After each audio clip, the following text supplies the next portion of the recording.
Hello प्यारे बच्चों, क्या हाल चाल। उम्मीद है आप लोग अच्छे होंगे।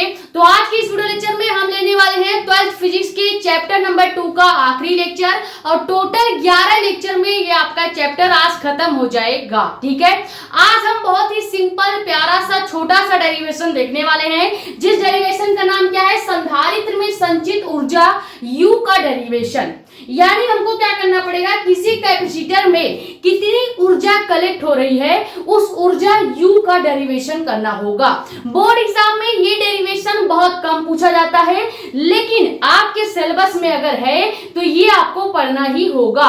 चाहे बोर्ड एग्जाम में पूछा जाए या ना पूछा जाए, आपके सिलेबस में ये टॉपिक इंक्लूड है तो आपको पढ़ना होगा। क्लियर। अगर बोर्ड एग्जाम में कभी कभी पूछा भी जाएगा तो मैक्सिमम ये 2 से 3 नंबर का डेरिवेशन आएगा, उससे बड़ा डेरिवेशन नहीं आएगा, क्योंकि डेरिवेशन बहुत ही छोटा सा है। इसको हम एक ग्राफ की मदद से समझेंगे। इसको समझने के लिए आपको पता होना चाहिए कि कैपेसिटी यानी कि धारिता क्या होती है। धारिता C के बारे में हमने आपको डिटेल में लेक्चर नंबर 8 में बता रखा है, या लेक्चर नंबर 8 में अगर नहीं बताया होगा तो 7 में जरूर बताया होगा। तो लेक्चर 8, 7 आप जाके प्लेलिस्ट में देख लीजिएगा। जिस लेक्चर में आपको धारिता देखने को मिल जाएगा वो लेक्चर आप प्लेलिस्ट से देख लीजिएगा। प्लेलिस्ट का नाम है क्लास 12 फिजिक्स 2027 के नाम से प्लेलिस्ट बनाई गई है, जिसमें चैप्टर 1 और 2 से रिलेटेड सभी टॉपिक के वीडियोस आपको देखने को मिल जाएंगे। अब आपको क्या करना है, प्लेलिस्ट में जाके धारिता टॉपिक ढूंढना है और वहां से पहले कैपेसिटी C को समझना है। जब आपको कैपेसिटी समझ में आ जाएगा तो आप अपने आप ही कई सारे ऐसे डेरिवेशन हैं जो कर सकेंगे। क्लियर। तो वहां से वो समझ लीजिएगा।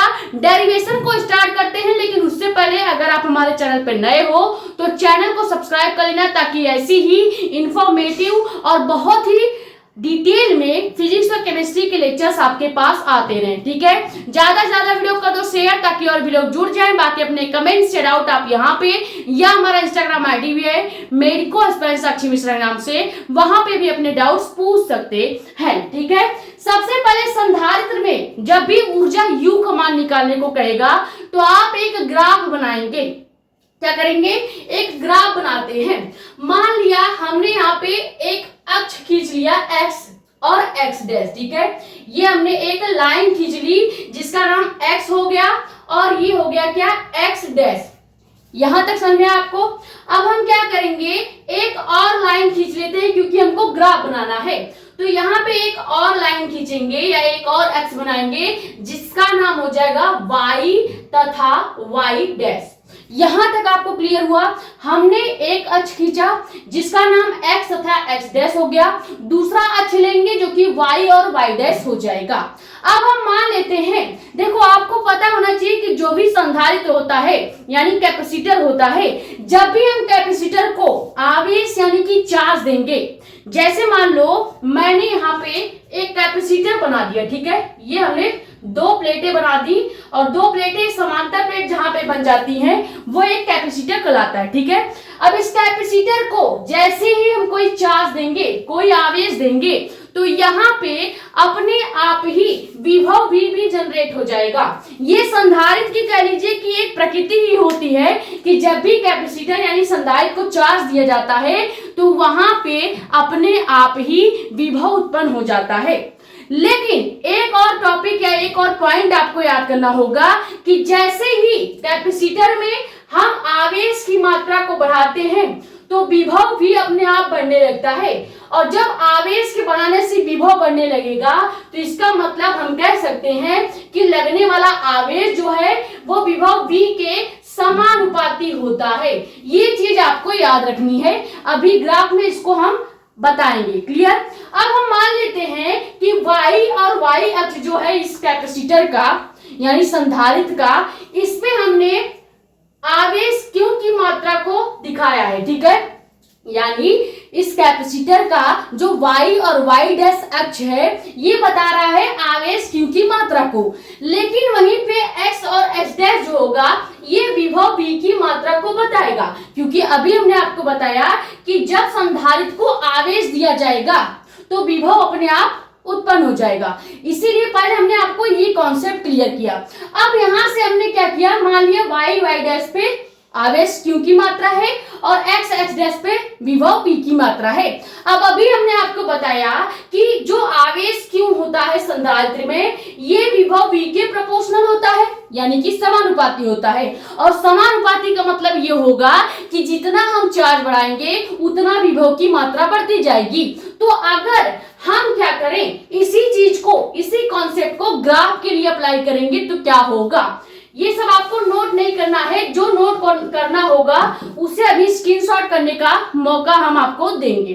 अब ध्यान से देखो, अभी हमने बोला कि Q प्रोपोर्शनल V होता है, ठीक है, यानी आवेश बढ़ाने पर विभव भी बढ़ता है, किसमें, कैपेसिटर में, यानी कि संधारित्र में। अब इसी को अगर ग्राफ के लिए अप्लाई करें, मान लो मैंने क्या किया, इधर आवेश को ले लिया और इधर विभव V को ले लिया। अब अगर हम इधर आवेश को इतना बढ़ा दें तो क्या विभव भी यहां तक बढ़ जाएगा, बिल्कुल बढ़ जाएगा, क्योंकि ये प्रोपोर्शनल है। अब अगर आवेश को थोड़ा सा और बढ़ा दें तो विभव भी थोड़ा और बढ़ जाएगा। फिर से आवेश को और बढ़ाया जाए y अक्ष पर तो x अक्ष का जो विभव है वो भी बढ़ जाएगा। यानी यहां से ये चीज तो क्लियर हो गया कि आवेश बढ़ाने पर विभव बढ़ रहा है, और इसको मैंने ग्राफ पे भी अप्लाई करके बता दिया।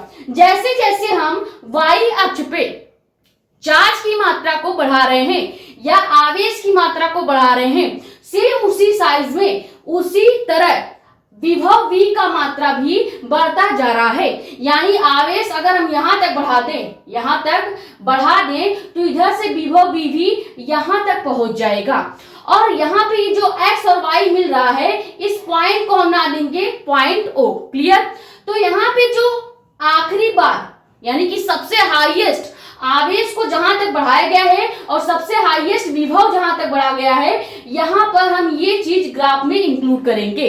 क्लियर, ये आपको कॉन्सेप्ट क्लियर हुआ या नहीं। अब हम यही सेम चीज यहाँ पर लेके चलते हैं संधारित्र वाले ग्राफ में।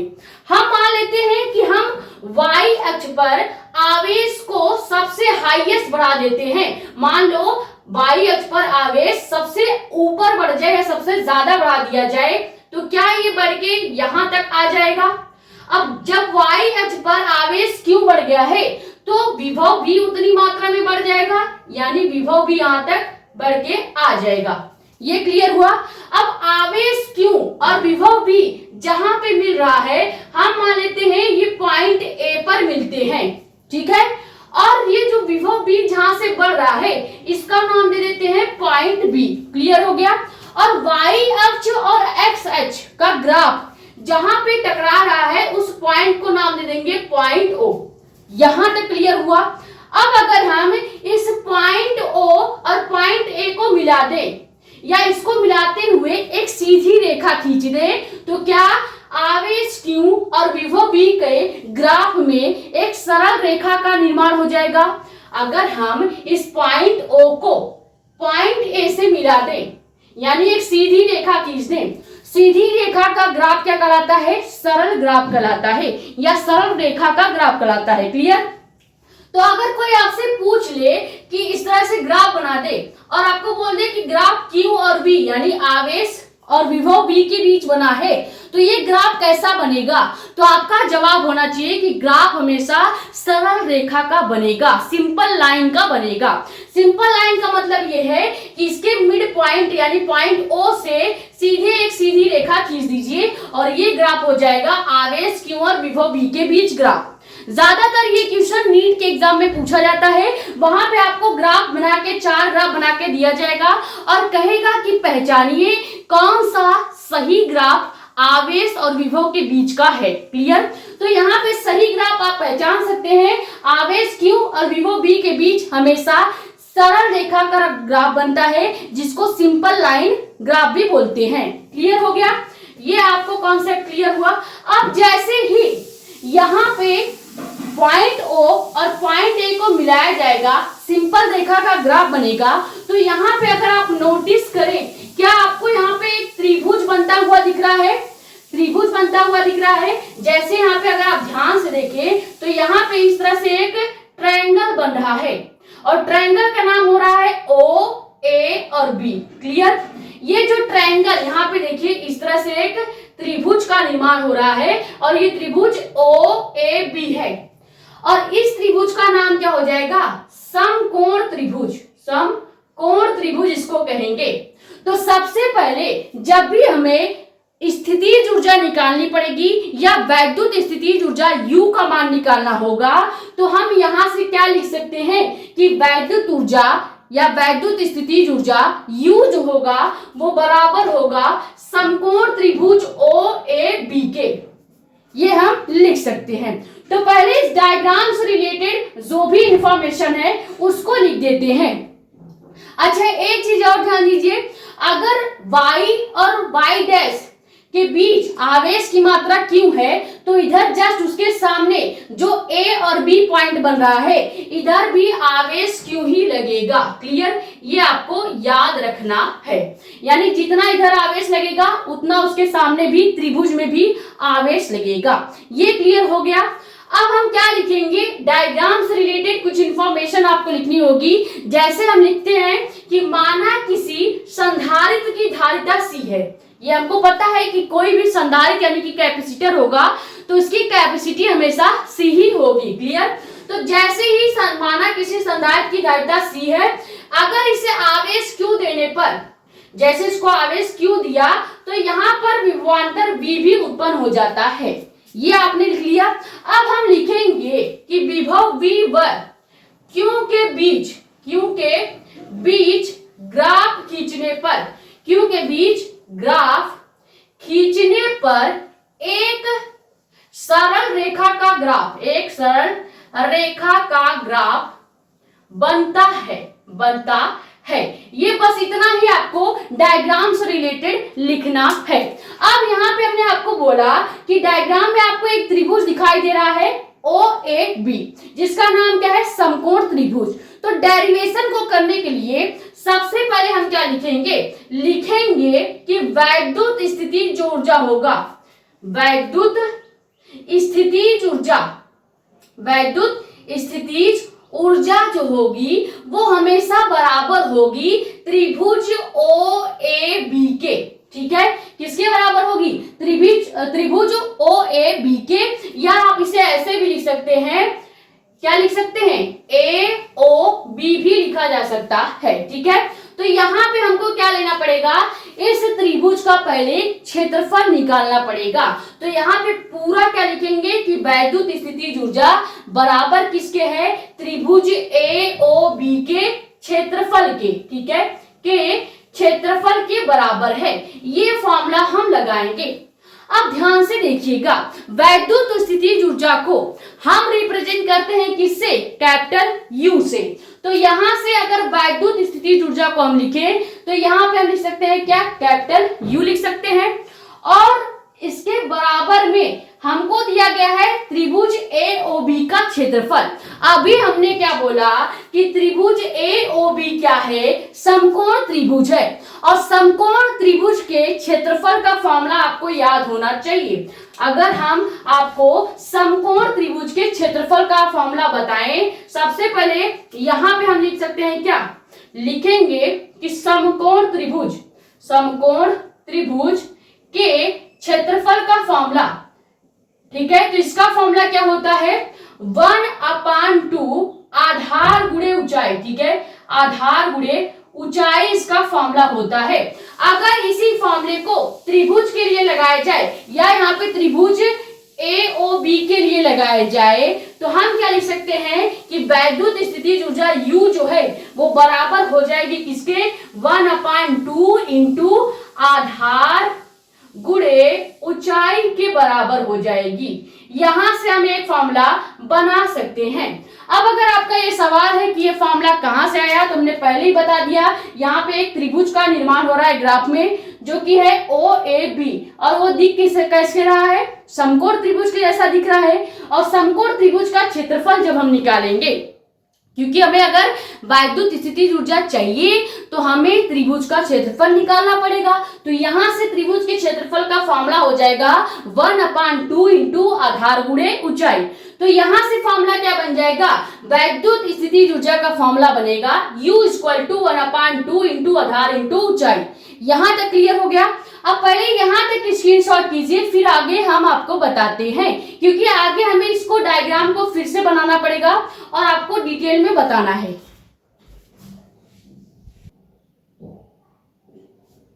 तो अब देखो यहाँ पे वैद्युत स्थितिज ऊर्जा U का फॉर्मूला क्या है, 1/2 इंटू आधार इंटू ऊंचाई। अब अगर यही चीज हम त्रिभुज के हिसाब से देखें तो यहाँ पे आधार और ऊंचाई क्या हो जाएगा, त्रिभुज है OAB, क्लियर। अब यहाँ पे बेस यानी कि आधार क्या है, विभव V को बता रहा है, और जो ऊंचाई है वो आवेश Q को बता रहा है, यानी आधार की जगह हम विभव V को रखेंगे, ऊंचाई की जगह Q को रखेंगे। तो यहां से फॉर्मूला क्या हो जाएगा, U इक्वल टू 1/2 वैसे ही रहेगा, आधार की जगह हम यहाँ पे V का गुणा करेंगे, क्लियर। फिर ऊंचाई की जगह हम यहाँ पे Q का गुणा करेंगे। यहां तक समझ में आ गया। अब अगर इसको हम थोड़ा सा असेंबल करके लिखें, यानी Q को आगे लिख दें और V को पीछे लिख दें, तो क्या ये फॉर्मूला वही रहेगा, बस लिखने का तरीका बदल जाएगा। तो यहां से हम लिख सकते हैं U equal to 1/2 Q into V, ये लिखा जा सकता है, ठीक है। अब अभी हमने क्या बोला कि आवेश Q जो होता है ये विभव V के प्रोपोर्शनल होता है, यानी कि समानुपाती होता है। तो अगर हम इस प्रोपोर्शनल का निशान हटा दें तो क्या यहाँ से हम Q का एक फॉर्मूला बना सकते हैं। यहाँ से हम आवेश का फॉर्मूला बना लेंगे। संधारित्र के लिए आवेश का फॉर्मूला कैसे बनेगा, हम जानते हैं कि आवेश Q समानुपाती होता है विभव V के। तो अगर हम समानुपाती का निशान हटा दें तो Q इक्वल टू हम लिख सकते हैं क्या, C इंटू V लिखा जा सकता है। अब ये C क्या है, तो एक कांस्टेंट यानी कि नियत राशि होती है। जब भी इनके बीच के प्रोपोर्शनल निशान को या चिन्ह को हटाया जाता है तो उसके जगह पे एक कांस्टेंट C लिया जाता है। तो यहां से आवेश Q का एक फॉर्मूला बन गया है, क्लियर। अब हम क्या करेंगे, इस वाले फॉर्मूले में, इस पूरे इक्वेशन में यहाँ पे अगर Q का फॉर्मूला यानी कि मान रख दे, क्योंकि हम जानते हैं कि Q equal to C into V होता है। अब अगर Q का मान हम C इंटू V रख दें तो हमारा मेन फॉर्मूला निकल जाएगा संधारित्र में संचित ऊर्जा का फॉर्मूला, क्लियर। अब इसको क्या करेंगे, यहाँ पे अगर हम वैल्यू रख दें तो Q इक्वल टू 1/2 वैसे ही रहेगा। अब हमको Q का मान रखना है, Q का मान क्या है, C इंटू V है, क्लियर। अब इसका गुणा V के साथ हुआ है तो यहाँ पे इंटू V वैसे ही लिख देंगे। अब इसको अगर सॉल्व करेंगे, V का गुणा अंदर किया जाएगा तो यहाँ पे U equal to 1/2 C into V square आपका मेन फॉर्मूला आ जाएगा। और ये जो फॉर्मूला है यही आपका संधारित्र में संचित स्थितिज ऊर्जा का मेन फॉर्मूला आ गया है, जिसपे ज्यादातर न्यूमेरिकल बनते हैं। अब यहाँ पे U क्या है तो संचित ऊर्जा को बताता है, और C क्या है तो धारिता को बताएगा, V क्या है तो विभव को बताता है, क्लियर। आप चाहे तो लिख सकते हैं कि U जो है ऊर्जा को बताएगा, C जो होगा कैपेसिटी यानी धारिता को बताएगा, और V जो होगा वो इनके बीच विभवांतर को बताता है। अब ये तो हो गया मेन फॉर्मूला। कभी कभी इसी फॉर्मूले को एक तरीके से और लिखा जाता है, वो जब न्यूमेरिकल को थोड़ा सा और मॉडिफाई करके पूछा जाएगा, थोड़ा बढ़ा के पूछने की कोशिश करेंगे तो वहां पे दूसरा फॉर्मूला अप्लाई किया जाएगा। अब अगर इसी फॉर्मूले से इसका दूसरा फॉर्मूला बनाएं या इसी फॉर्मूले को एक और तरीके से लिखें तो हम क्या लिख सकते हैं, हमको पता होना चाहिए कि विभव V का भी एक फॉर्मूला होता है। क्या होता है, अभी हमने लिखा कि Q equal to C into V लिख सकते हैं। अब यहां से अगर हम C का फॉर्मूला निकालें यानी धारिता का फॉर्मूला निकालें तो C इक्वल टू Q/V हो जाएगा। अब इसी धारिता के फॉर्मूले से अगर हम V का मान निकालना चाहें तो हम निकाल सकते हैं।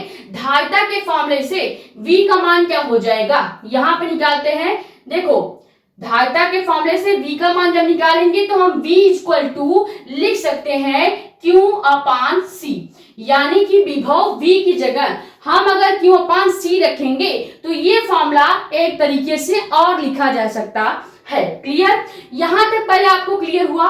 ये यहां तक पहले जो हमने पहला आपको मेन फॉर्मूला बताया है यहां तक पहले स्क्रीनशॉट कीजिए। फिर क्या करेंगे, इसी फॉर्मूले में विभव V का मान रख के एक और फॉर्मूला बनाएंगे। तो स्थितिज ऊर्जा या संचित ऊर्जा का मेन फॉर्मूला क्या आ गया था, U = 1/2 C × V²। ये आपको याद रखना है, बहुत ही ज्यादा मोस्ट इंपॉर्टेंट फॉर्मूला है, न्यूमेरिकल इस पे भर भर के पूछे जाएंगे। क्लियर। अब यहां से अगर हम इसी फॉर्मूले को एक तरीके से और लिखें तो हम जानते हैं कि विभव V = Q/C होता है। अगर यहाँ पे V² की जगह हम Q/C का स्क्वायर कर दें तो ये फॉर्मूला एक तरीके से और लिखा जा सकता है। हम क्या लिखेंगे, U = 1/2 वैसे ही रहेगा, C हम वैसे ही रखेंगे, ठीक है, C आपको वैसे ही रखना है। लेकिन जो यहाँ पे V² दिया गया है इसकी जगह हम क्या कर लेंगे, V² की जगह हम यहाँ पे लिख सकते हैं क्या, Q का स्क्वायर बटे C का स्क्वायर, क्योंकि पूरे के पूरे V का स्क्वायर दिया गया है, यानी हमको विभव का जो भी मान होगा उसमें सभी का स्क्वायर करना पड़ेगा। तो एक बार Q का स्क्वायर कर देंगे और एक बार C का स्क्वायर कर देंगे। अब C स्क्वायर से ये वाला C कैंसिल हो जाएगा, यहाँ पे एक और फॉर्मूला आ जाएगा U = 1/2 और यहाँ पे क्या हो जाएगा, केवल Q²/C हो जाएगा। ये एक और फॉर्मूला निकल के आ गया संचित ऊर्जा का या संधारित्र में संचित ऊर्जा का, ये दूसरा फॉर्मूला हमने आपको बता दिया। तो दो फॉर्मूले आपको याद रखने हैं। पहला फॉर्मूला क्या है, U = 1/2 C × V², ये मेन फॉर्मूला है। और इसी फॉर्मूले से अगर हम V का मान रख दें जो कि Q/C होता है, जैसे ही हम यहाँ पे Q/C रखेंगे तो V का स्क्वायर है यानी विभव का स्क्वायर है, तो जाहिर सी बात है कि हमको आवेश Q और लगने वाला ढाईटा C का भी स्क्वायर करना पड़ेगा। तो Q का स्क्वायर C का स्क्वायर लिख देंगे, C² से इस C को कैंसिल कर देंगे। यहाँ पे U = 1/2 Q²/C एक और फॉर्मूला आ जाएगा। ये दोनों ही फॉर्मूला आप याद रखिएगा, न्यूमेरिकल में आपको काम आएगा। क्लियर। तो ये हमने कंप्लीट आपका डेरिवेशन करा दिया है संधारित्र में संचित ऊर्जा का व्यंजक। बहुत ही आसान कॉन्सेप्ट है, बस आपको अगर डायग्राम क्लियर हो गया है और डायग्राम से आपने त्रिभुज बना लिया है तो समकोण त्रिभुज का क्षेत्रफल का फॉर्मूला लगा देना है और वहां से बड़े आराम से आपको ये दोनों ही फॉर्मूले मिल जाएंगे। क्लियर। इसी के साथ आज आपका फिजिक्स का चैप्टर नंबर 2 कंप्लीट हो गया है, जो कि हमने टोटल 11 लेक्चर में आपको कंप्लीट करा दिया है। ठीक है, तो आई होप ये वीडियो लेक्चर आपके लिए हेल्पफुल रहा होगा। अगर वीडियो पसंद आई है तो वीडियो को लाइक कर दीजिएगा, नए हो तो चैनल को सब्सक्राइब कर देना ताकि ऐसी ही इंफॉर्मेटिव और इंपॉर्टेंट वीडियोस आपके पास आती रहे। ज्यादा से ज्यादा वीडियो कर दो शेयर ताकि और भी लोग जुड़ जाएं। बाकी अपने कमेंट्स डाउट आप यहाँ पे या हमारा इंस्टाग्राम आईडी भी है मेडिको एस्पिरेंट साक्षी मिश्रा नाम से,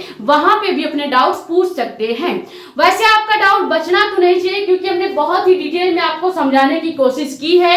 फिर भी अगर आपका डाउट बचता है तो आप एक बार खुद से प्रैक्टिस करेंगे, अगर नहीं समझ में आता है तो हमसे पूछ सकते हैं। ठीक है, ये स्क्रीनशॉट कर लीजिए। मिलते हैं कल की वीडियो लेक्चर में जिसमें हम देखेंगे केमिस्ट्री चैप्टर 8 का लेक्चर नंबर 2। ऑलरेडी हमने आपको केमिस्ट्री चैप्टर 8 का लेक्चर 1 दे दिया था जिसमें एल्डिहाइड क्या होते हैं, एल्डिहाइड की निर्माण की विधि क्या है या उसके बनाने की विधि क्या है, वो दोनों ही आपको हमने डिटेल में बता दिया था। ठीक है, उसकी केमिकल प्रॉपर्टी क्या होती है ये भी बता दिया है। अब हम सेकेंड लेक्चर में देखेंगे कि फॉर्मल्डिहाइड क्या होती है और फॉर्मल्डिहाइड का बोर्ड एग्जाम में बनाने की प्रयोगशाला विधि पूछी जाती है और आपको पता है कि प्रयोगशाला विधि डायरेक्ट 5 नंबर में पूछी जाएगी। तो कल का लेक्चर बहुत ही ज्यादा इंपॉर्टेंट है, उसको जरूर देखिएगा। ये स्क्रीनशॉट कर लीजिए। मिलते हैं नेक्स्ट वीडियो में। Thank you so much.